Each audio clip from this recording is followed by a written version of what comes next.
ঘটনা হচ্ছে এখানে চাবাপাড়া গ্রামের এক ছেলে কিছুদিন আগে কিডন্যাপ হয়েছিল।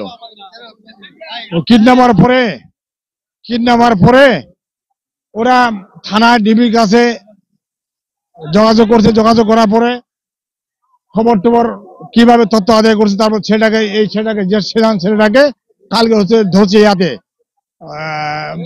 রোডের ওইদিকে ধরার পরে ওকে নিয়ে গেছে থানায়। ওকে টর্চারিং করার পরে স্বীকারোক্তি দিচ্ছে আমার বাসায় লাশ আছে।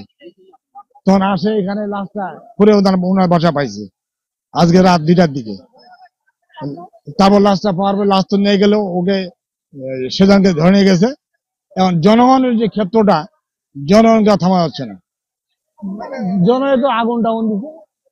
উৎসবে খুশি হবে নগদে বেশি, কারণ ঘন্টায় ঘন্টায় আছে গিফট জেতার সুযোগ।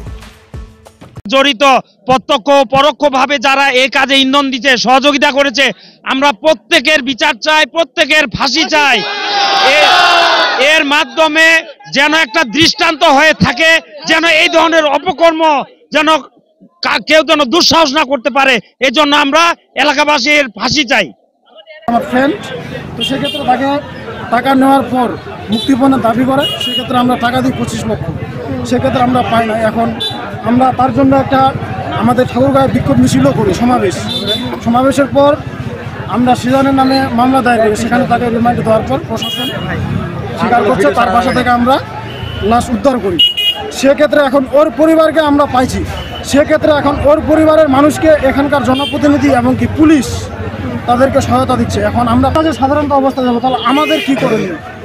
আমি খুন করছি, আমাকে সেফটি দিচ্ছে মানুষ, আমার জীবন চলে গেছে, আমি এটা কোনো সুষ্ঠু বিচার পাচ্ছি না। প্রশাসন এখানে কি করতেছে? আপনারা চ্যানেল 24 থেকে